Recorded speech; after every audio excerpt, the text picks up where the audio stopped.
नमस्कार, मी स्मिता आणि माझ्या सर्व गुण संपन्न चॅनलवर तुमचे स्वागत आहे. चला तर मग माझ्याबरोबर सुख, समाधान आणि संस्कृतीचा प्रवास करायला.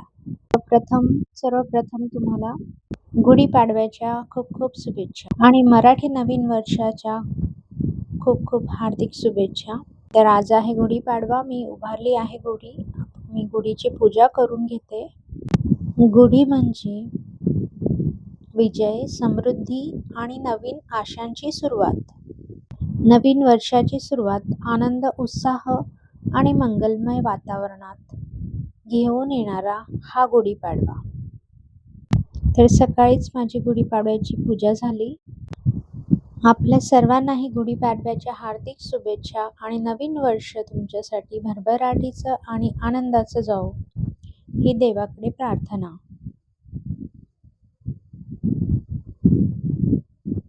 खरंच आपली हिंदू संस्कृती किती छान आहे हो. नंतर आम्ही गेलो मंदिरात देवदर्शनासाठी. चला तर मग मंदिरात जाऊया. हे आमच्या घराजवळचं एक खूपच सुंदर असं मंदिर आहे.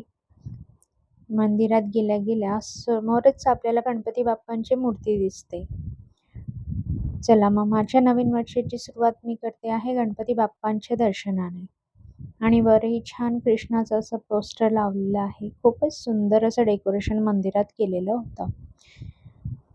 तुम्ही बघू शकतात किती छान देव सजवलेले आहेत ते. चला तर आता वेळ न वाया घालवतात आपण गणपती बाप्पांना नमस्कार करूया. ओम गंग गणपतये नमः. विघ्नहर्ता माझ्या सर्व अडचणी दूर करो.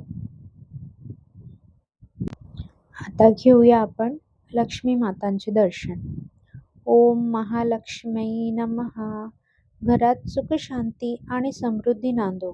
राधे कृष्ण राधे कृष्ण. प्रेम आणि भक्ती सदैव राहो.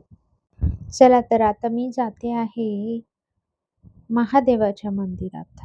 महादेवाच्या मंदिरात बाहेर नंदी असतो. आपण नंदीलाही नमस्कार करावा.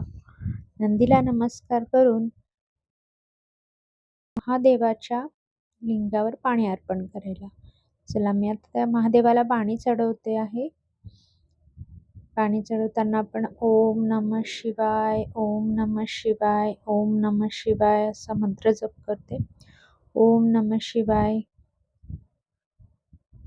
खूपच छान असं हे महादेवाचंही मंदिर आहे.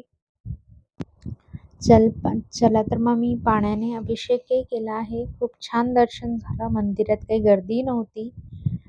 दर्शन झाल्यावर मंदिरात मी थोडा वेळ बसले. खूप छान वाटत होतं. मनाला एक वेगळंच समाधान वाटतं मंदिरात गेल्यावर.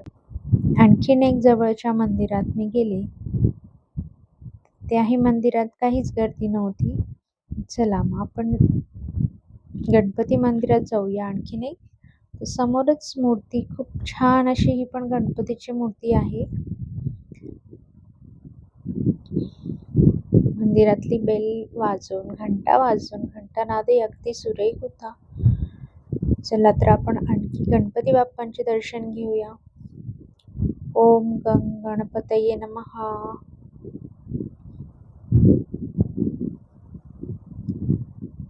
आणि इथं रुक्मिणी पांडुरंग आहे. विठ्ठल विठ्ठल जय हरी विठ्ठल, कृपा करा माझ्यावर. हे श्रीराम लक्ष्मण सीता. श्रीराम जय राम जय जय राम. सत्य आणि धर्माचा मार्ग दाखवा.